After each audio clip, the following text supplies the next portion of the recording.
May Ghost Project? Wala po. Sigurado ka? Opo, Kaya nanood definitely. ka dahil pag meron kami madiscover na may Ghost Project, pakukulong kita rito. Madami po kaming sinasali. I really don't have the figures right now, You know, but I if you can... come here, you have to come here prepared. Yes You do po. not come here unprepared. Alam mo na, tatanungin ka eh. Ikaw sikat na contractor, papa-interview ka.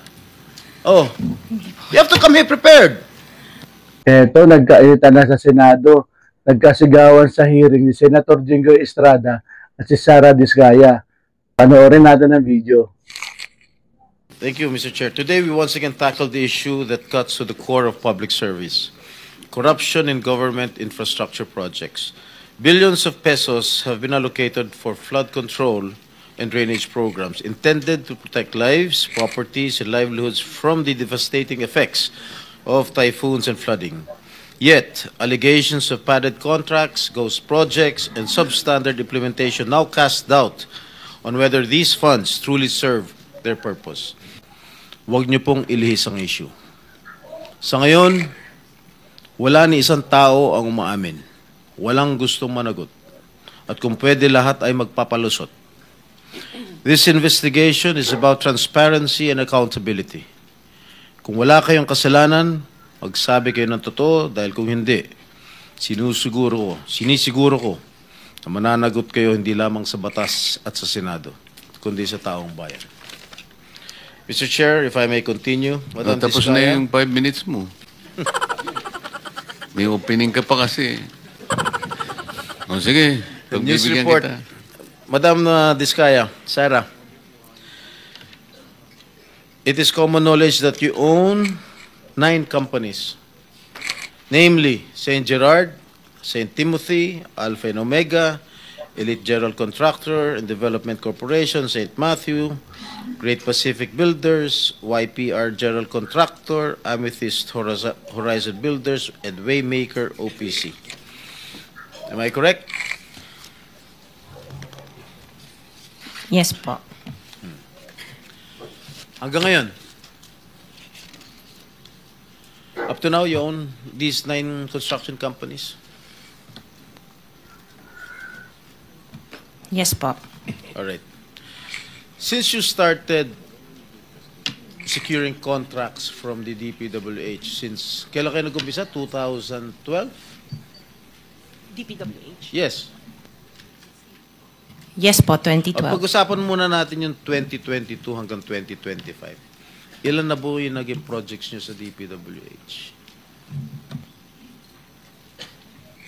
Marami na po. Ilan nga?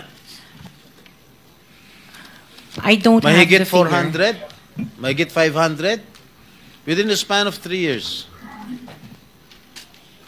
I don't have the figures po. Estimate lang po, ballpark Give me a figure. ballpark figure. Siguro po, mga 400 ganun. I'm not Siguro. I'm really not sure. Okay. I don't have the figures with me. Sa loob, sa bawat taon, ilang bidding ang sinasalihan mo? Marami po kaming sinasalihan na bidding.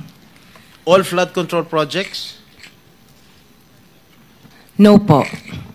O ano pa yung mga projects?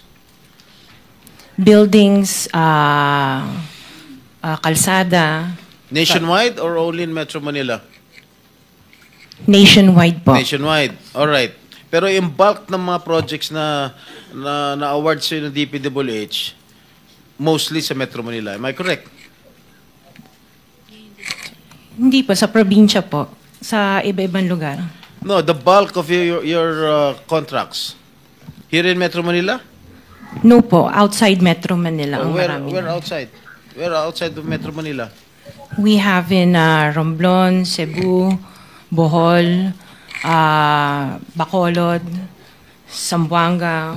Hindi naman po kami namimili ng lugar. May Ghost Project? Wala po. Sigurado ka? Opo, Kaya nanood definitely. ka dahil pag meron kami madiscover na may Ghost Project, pakukulong kita rito. Minimum totoo. Wala po talaga. Meron ka mga pictures na lahat ng mga proyekto ginawa mo? Yes po, Nasaan? meron po kami. Lahat ng mga 400 projects, meron kang litrato? Yes po. O, i-submit mo rito sa committee. Okay po. Okay.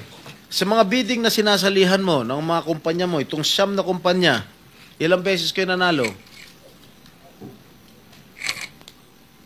At ilang beses, kung natatalo rin kayo sa Actually, bidding, I ilang don't beses kayo have the natatalo? actual figures, pero sa napanalunan, very minimal lang po talaga, mga 2%. Pero ang dami namin projects po na sinasalihan na bidding. So, sa loob ng isang taon, pag nagbibidding isang kumpanya mo, halimbawa itong ano ba yun? Yung Alpha Phi Omega, ilang beses kayo nagbid sa isang taon at ilang beses kayo nanalo? Madami po kaming sinasali. I really don't have the figures right now, You know, but I if can... you come here, you have to come here prepared. Yes You do po. not come here unprepared. Alam mo, natatanungin ka eh. Ikaw sikat na contractor, papa-interview ka. Oh. You have to come here prepared. Your Honor, I am prepared for the flood control projects that you are mentioning. I have the statistics of how many I bidded and how many I lost and how many I won. Okay. You mentioned it to us right now. In 2022, I bidded for 491 projects. This is just for the flood control, Your Honor. How many projects for 491. 491. 491. I joined the bidding. Po. Oh. This is in 2022. I only got 71 projects from the 491 na sinalinan ko po. 71 only. How many companies? Itong This is siyam? just for Alpha and Omega Oh, po. what about the other companies? What about the other 8 remaining companies that you own? I don't have the statistics Oh. for that because I was only called as Alpha Wait, and Omega. You admitted earlier when I asked you if you own these 9 companies and you answered in the affirmative. Right now I'm asking you kung ilan yung 71 flood control projects na napanalunan ninyo. Now you're only speaking in behalf of Alpha Phi Omega. Eh kanina sinabi mo ikaw may-ari ng Siyam. Why can't you answer in behalf of the 8 remaining companies? Kasi po, yun lang yung na-prepare po namin for today's hearing. Oh, what about the representative of the other construction companies? Itong si Remando. Oh, how many? You're representing St. Timothy. Good morning po, Mr. Chairman. For St. Timothy Construction po, we have 145 projects. Flood control projects. Yes, Mr. Chair. Since Since 2022, up to the present as we speak, 122. 145. Excuse me? 145, Mr. Chair. Napanalunan ang na-award sa inyo 145 flood control projects. Yes, Mr. Napanalunan niyo yan. Yes, Mr. Chair. So, all in all, dun sa 8 companies, ilan? Dun sa 9 companies, hindi nyo alam? St. Gerard Construction. Nandun yung pangalan ng asawa mo, Pacifico Discaya. Okay? Dun sa St. Timothy, sino may-ari ng St. Timothy? Ikaw si Remando, no? Kamag-anak mo si Discaya, correct? Sabi mo, pamangkin mo. Tama? And who is this Maritoni Miligrito, the owner of Elite? General Contractor. Who is this? Pinsan ko po, Mr. Chair. From the left pocket to the right pocket. St. Matthew. Nandito yung asawa mo, Pacifico Discaya. Great Pacific. Oh, ikaw, nandyan ang pangalan mo, oh. Si Sarah Rowena Discaya. Kaya hindi mo mapapagkaila, eh. YPR General Contractor. Nandito rin ang pangalan mo. Miss Sarah, alam mo, huwag ka magsisinungaling, ha? Amethyst Horizon. Sino si Amethyst Horizon? Sino si John Brian Eugenio? Who is he? Sagutin mo, Miss Remando. I didn't know, Mr. Chair. Madam Sarah. He's one of our employees. Oh, dami. Waymaker. Sino si Gerald William Diskaya? He's my eldest son. Okay. Alpha Phi Omega, yan, asawa mo. So, you confirm, lahat ng siyam na yan, ikaw ang may-ari. Tama? Part owner po. Part owner. Okay.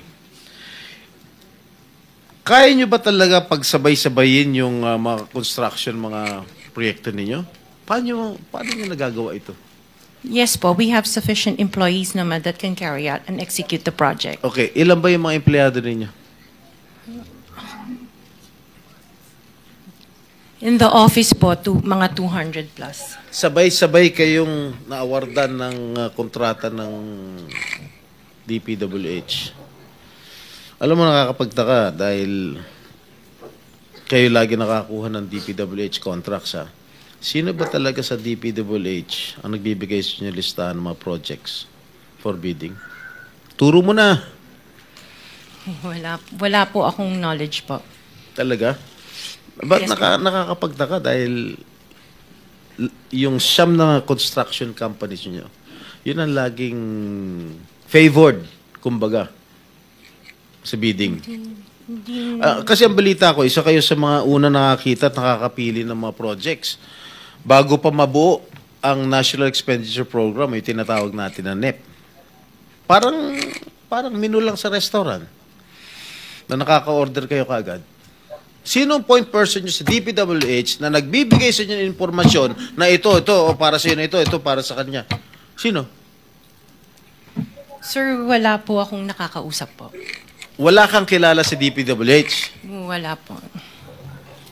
Hindi kami maniniwala niyan, wala kayong kilala sa DPWH. Meron ako yung mga engineer, yung mga district engineers, saka Yun nga pala. Sino ang mga district engineer na nakilala mo? pero hindi po sila nagbibigay ng project po sa akin. At tinatanong ko, wala naman ako sinasabi sa'yo kung nagbibigay sila ng project, sino ang kakilala mo sa DPWH? Sila, mga DE po. DE Yeah, okay. ng...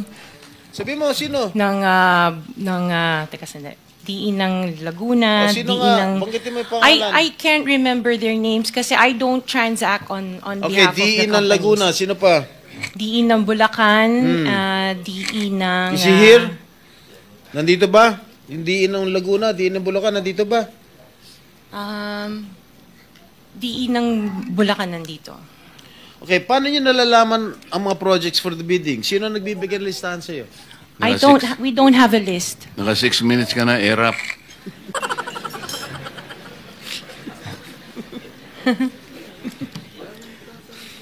Madam Diskaya, saan nyo ba kinukuha yung mga coaching imported, mga luxury cars? Ang balita ko, dun sa interview mo, binili mo yung isang Rolls Royce dahil nagandahan ka sa payong. Tama ba? Sir, yes po. Samantalang, ilan yung luxury cars mo? Nasa 28 po. 28 lang. Ano Yes. ano ito mga ito? Rolls Royce, Ferrari? I don't have a Ferrari. Ano yung mga luxury cars? Lamborghini? No rin. Cadillac. Saan binili? Sagutin mo na. Saan mo binili? Sa dealer po. Sino dealer? Dito, local? Local dealer o sa abroad? Freebell Enterprises tsaka yung isa Auto Art. Dito, sa Pilipinas? Yes po. Hindi ka nag-import? No po. Dito, may dealer ng mga Yes po. Rolls Royce. May dealer ng Rolls Royce meron dito. po. Ano pa yung mga ibang luxury cars mo? Yung anong tawag dito, yung Cadillac and the GMC. Cadillac Escalade, ganon? Yes po. Oh. The GMC. Yun lang. Sinong dealer? I mentioned earlier Freebell Enterprises and Auto Sa Art. lahat ng kotse mo, yun ang mga dealers mo? Dalawa lang sila Dalawa po. yung dealers mo? Yes What other luxury cars do you own? Yung iba dito na, the Maybach. Dito Maybach, ko na binili. Mercedes. Yes po. And then, yung iba, dito na rin yung Range Rover. Bentley. The Bentley dito na rin po. Paano kayo nagka-interest sa kotse? Bakit Saan nyo gagamitin yung 28 kotse na luxury cars? Araw-araw gusto mo Collection. palit ng kotse? No, I have 4 kids that use it all the time for them to Oh, be 4 taken to kids school. lang. O, di, bigyan mo tig-isa, pero 20, ilan yun? 20 ka mo? 28? 28, opo. My God. And you bought that from the taxpayers' money? No po. Hindi po. Huwag na tayo That maglokohan will be- dito. Chairman, just the two names of the dealers. Dealer ako ng kotse, kaya ako alam yan eh. Sino yung dalawa?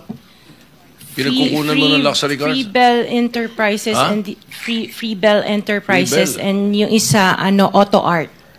Auto Art. Yes Okay. po. Okay. Thank you.